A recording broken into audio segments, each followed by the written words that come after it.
जिस तरह भारत ने मेड इन इंडिया पर इतना फोकस किया कि आज दुनिया की तीसरी बड़ी इकोनॉमी बन गई है। पहले तो आप ये बताएं कि आप इसके बारे में कहना क्या चाहते हैं, इंडिया की प्रोग्रेस का राज क्या है? पायलट थे, साथ खुद पायलट बन गए, उसे फ्लाई किया, उसे चलाया, चला के दिखाया। उसे चलाने का मकसद क्या था? किसी मुल्क के वज़ीर आज़म को क्या जरूरत है पायलट बन के चलाने की? ये फौज तलब कर ली गई है, आर्मी बुला ली गई है और हम खामोश हैं। मुसलमान खामोश हैं, मुसलमान दुनिया खामोश है और किसी की सांस नहीं निकल रही। सब सिंपल बात है, हमारी पिछले 4-5 साल से एक्सपोर्ट इंपोर्ट इंडिया के साथ बंद है, जिसकी वजह से हमारे मुल्क में काफ़ी क्राइसिस हैं। आप एग्रीकल्चर के लिहाज से देख सकते हैं, ऐसी जो ब्रांड्स हैं या कुछ भी सब्ज़ी फ्रूट्स वगैरह कुछ भी हैं, आप ज़्यादातर हम इंडिया से एक्सपोर्ट करते थे, जिसमें टमाटर हो गया एटसेट्रा कुछ भी हो जाता है, लेकिन उसी के लिहाज से वो पाकिस्तान में जब रेट इंक्रीज़ होता है वहाँ से आप ले नहीं सकते, कुछ भेज नहीं सकते, तो आप अपनी मैशत को किस तरह स्ट्रॉन्ग करोगे? और वो किस लिए उड़ान भरी है? वो इकोनॉमी की उड़ान के लिए उड़ान भरी है। प्राइम मिनिस्टर नरेंद्र मोदी साहब ने, इंडिया के प्राइम मिनिस्टर ने जो तेजस में उड़ान भरी है, वो इकोनॉमी और खास तौर पर जो तेजस है उसके लिए उड़ान भरी है। हमेशा उन्हें मोदी जी कहते हैं, लेकिन मेरा दिल करता है मोदी जी से थोड़ा सा ऊपर जाना चाहिए। देखिए, जैसे सुपरमैन है, जैसे स्पाइडरमैन है, ऐसे मोदी जी एनर्जी मैन है। इंडियन जो हैं इस हम दुनिया पे राज कर रहे हैं। आप बड़े बड़े सीईओज देख लें, पाकिस्तानी तो है ही नहीं, इंडियंस हैं, ज्यादा इंडियंस हैं। पॉलिटिशियंस भी देखें तो 5 से 7 ममालिक के पॉलिटिशियंस भी इंडियंस हैं, ठीक है। अब ब्रिटेन का भी इंडियन है, तो मतलब बहुत सी जगहों पे जो कि इंडियंस हैं वो राज कर रहे हैं। नमस्कार, आप सभी का स्वागत है हमारी एक और नई रिएक्शन वीडियो में। आज की इस वीडियो में ना पाकिस्तान की मीडिया में काफ़ी ज़्यादा चर्चा हो रही है मेड इन इंडिया को लेकर, कि जब से भारत के अंदर सत्ता परिवर्तन हुई 2014 के बाद में मोदी सरकार आई, उसके बाद में भारत सरकार ने काफ़ी कठोर तरीके से मेड इन इंडिया के ऊपर ध्यान दिया। और आज हम देख रहे हैं कि बहुत सारे प्रोडक्ट जो है ना वो भारत ही मैन्युफैक्चर कर रहा है।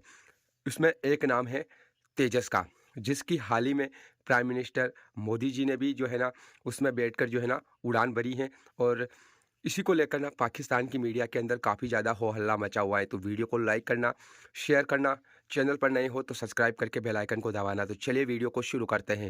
ये किसी भी कंट्री ने ये नहीं कहा कि हम ये जेट खरीदेंगे या कोई ऑफिशियल डील नहीं हुई। कुछ लोग इंटरेस्टेड, यानी कुछ कंट्रीज जो हैं वो इंटरेस्टेड नजर आ रहे हैं, तो ये ना हो कि फिर जो है वो जिस मुल्क के वजीर आजम खुद उस जेट में बैठ के सफर कर रहे हैं, खुद चला रहे हैं, दिखा रहे हैं, पूरी दुनिया में उसकी एडवर्टाइजिंग हो चुकी हुई है। और दुनिया में बहुत बड़ा ब्रांड है, मतलब बड़ी एक फेमस पर्सनैलिटी है। मोदी जी की मैं आपको बात बताता हूँ, हमेशा उन्हें मोदी जी कहते हैं, लेकिन मेरा दिल करता है मोदी जी से थोड़ा सा ऊपर जाना चाहिए। देखिए, जैसे सुपरमैन है, जैसे स्पाइडरमैन है, ऐसे मोदी जी एनर्जी मैन है। एनर्जी मैन कैसे हैं सर? मैं तफसीलन बताता हूँ। देखिए, उनकी एनर्जी चेक करें। एक तो वो छुट्टी नहीं करते, 20 घंटे ऑनलाइन ड्यूटी करते हैं, 20 घंटे। दूसरा, कभी वो क्रिकेट टीम को सपोर्ट कर रहे हैं उनके ड्रेसिंग रूम में जाके, कभी G20 की मीटिंग अटेंड कर रहे हैं, ऑनलाइन मीटिंग जो उन्होंने, जी हाँ, कभी वो कर रहे हैं। यानी कि एक एनर्जी उनकी ऐसी है कि कोई काम के लिए वो रुकते नहीं है। कोई खबर आ जाए, चाहे वो 10 घंटे का सफर है, उन्होंने वो सफर करके उस जगह पे पहुंचना है जिसमें इंडिया की बेहतरी है। देखिए, हम जो इंडिया करते हैं ना, या मोदी जी को हम एक एनर्जी मैन कह रहे हैं, इसका आज के बाद ये बता दें आप, जो मोदी जी नहीं कहेंगे एनर्जी मैन। नहीं, मोदी जी तो हम कहेंगे, रियल नेम तो ये है, एक नया नाम दिया गया एनर्जी मैन, कि वो एक वाकई एनर्जी है। देखिए, आप यंग हो, मैं यंग हूँ, लेकिन वो हमसे ज्यादा मेहनती हैं, वो हमसे ज्यादा घंटे काम कर सकते हैं। हम लोग सुबह आते हैं, रात को हम थके होते हैं, उन्हें आप कंटिन्यू 24 घंटे काम करवाएं, वो करेंगे। और इसमें एक चीज ये भी मैं कहना चाहूंगा कि इस एज में, मतलब जिस तरीके से वो काम कर रहे हैं, मेरी एक जो ऑब्जर्वेशन है, जो एक साइकोलॉजी के हवाले से अगर बात देखी जाए, इसका मतलब ये है कि उनका फोकस है, मतलब वो फोकस होकर काम कर रहे हैं। में कहा था कि उनकी एज अभी ज्यादा नहीं है, अभी तो मेरे ख्याल से वो यंग हैं।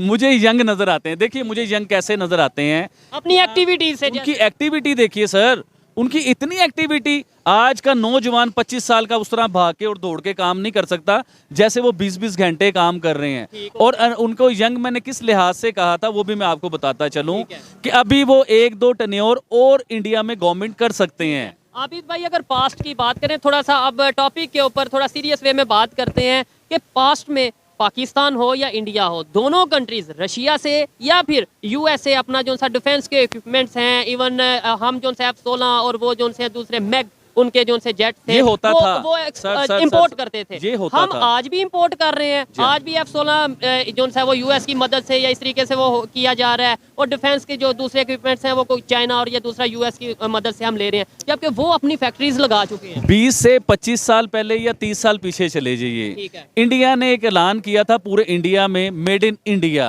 यानी कि हम जो भी प्रोडक्ट बनाएंगे वो इंडियन प्रोडक्ट होगी, हमें बाहर से लेने की जरूरत नहीं है। वक्ती तौर पे इंडिया ये लगता था कि यार इनके पास टेक्नोलॉजी नहीं है, इनके पास नई चीजें नहीं है, इनके पास जो है जदीद चीजें नहीं हैं।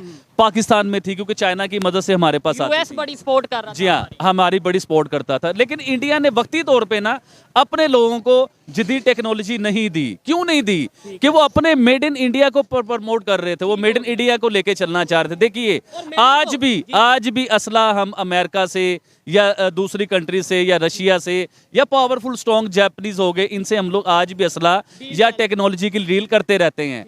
लेकिन इंडिया की एक नई जो है वो उन्होंने एक रस्म निकाल दी है, नई एक रीत निकाल दी है। वो डील तो करते हैं लेकिन इंपोर्ट की जगह एक्सपोर्ट कर रहे हैं। जी हाँ, अब वो क्या करते हैं कि अगर फॉर एग्जांपल किसी कंट्री से आपको इंडिया को कोई चीज लेनी पड़ गई है, तो वो उनकी कोशिश ये होती है कि हमारे मुल्क से डॉलर ना जाएं, वो अपने मुल्क की चीजें एक्सपोर्ट करते हैं उन्हें। इंडिया की तारीख में पहली मर्तबा किसी प्राइम मिनिस्टर ने फाइटर जेट में जो है वो उड़ान भरी है। और वो किस लिए उड़ान भरी है? वो इकोनॉमी की उड़ान के लिए उड़ान भरी है। प्राइम मिनिस्टर नरेंद्र मोदी साहब ने, इंडिया के प्राइम मिनिस्टर ने जो तेजस में उड़ान भरी है वो इकोनॉमी और खासतौर पर जो तेजस है उसके लिए उड़ान भरी है, बूस्ट के लिए।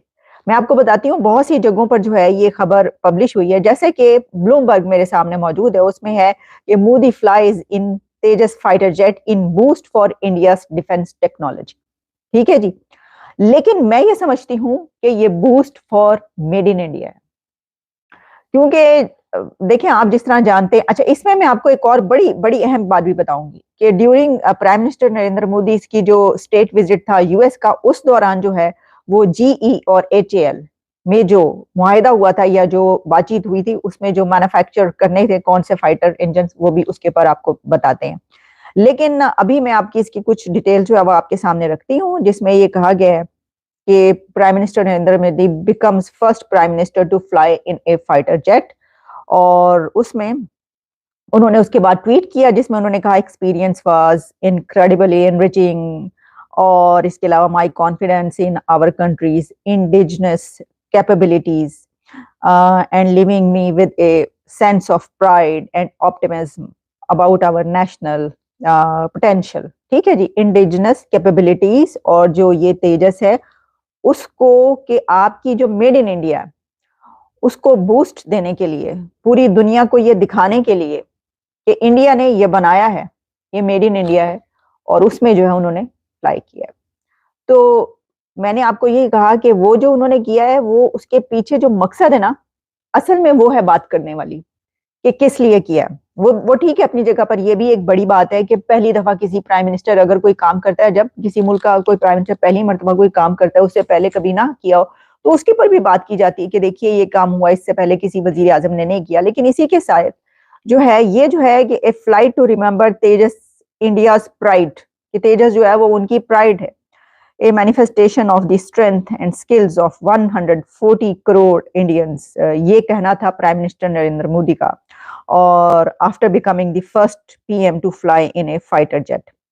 तो जनाब ये है सिलसिला जो मैंने आपको बताया, और इसमें मैंने आपको कहा था कि जो इंडिया के प्राइम मिनिस्टर जब यूएस गए थे तो उस दौरान जो है वो Delhi and Washington signed a historic engagement with HAL, Hindustan Aeronautical Limited and General Electric GE to manufacture the F414 fighter engines to power Tejas mark 2 fighter jets. तो आई होप दोस्तों आपको ये वीडियो जरूर पसंद आई होगी। दरअसल यहाँ पर इस वीडियो में जो बात की जा रही थी वो की जा रही थी कि भारत के जो प्राइम मिनिस्टर है श्री नरेंद्र मोदी जी, उन्होंने हाल ही में क्या हुआ है कि तेजस में जो है ना उड़ान भरी है, और ये पहली बार हुआ है कि भारत के कोई प्रधानमंत्री या राष्ट्रपति ने जो है ना मेड इन इंडिया एयरक्राफ्ट के अंदर जो है ना बैठकर उड़ान भरी है।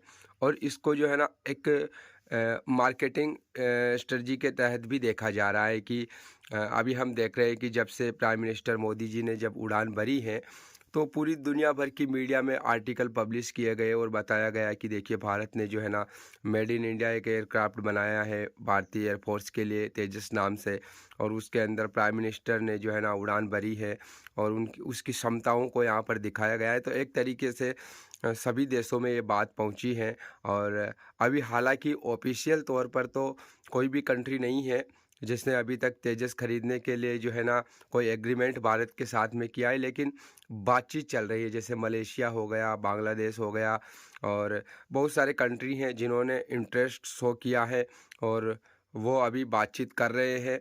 अभी हालांकि ऑफिशियल तौर पर एग्रीमेंट नहीं हुआ, लेकिन बातचीत कई सारे देशों के साथ में चल रही है जो तेजस फाइटर जेट को खरीदने के लिए तैयार हो रहे हैं।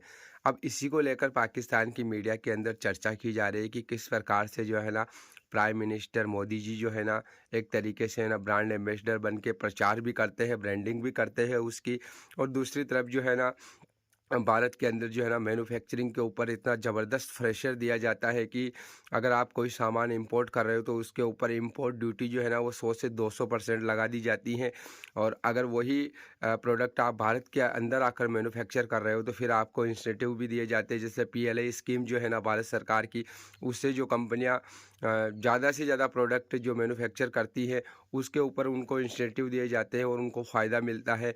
और वहीं अगर हम कोई इंपोर्ट करवा रहे हो तो फिर उसमें बहुत ज़्यादा टैक्स लगता है। इससे क्या हो रहा है कि भारत के अंदर जो मैन्युफैक्चरिंग सेक्टर है उसमें हम लगातार बढ़ोतरी देख रहे हैं और इससे भारत के अंदर रोज़गार भी पैदा हो रहा है। जो युवा पढ़ लिख रहे हैं उनको रोज़गार भी मिल रहा है और भारत की जो इकोनॉमिक ग्रोथ है वो भी हो रही है। भारत का जो फॉरेन एक्सचेंज रिजर्व है वो भी बाहर के देशों में नहीं जा रहा है बल्कि उसकी हम बचत कर पा रहे हैं। तो कई सारे फ़ायदे इससे हमको मिल रहे हैं। तो बाकी आपने पूरी वीडियो देखी है, आपको कैसा लगा कमेंट करके ज़रूर बताना। मिलेंगे अगली नई वीडियो में, तब तक के लिए आप सभी का बहुत बहुत धन्यवाद।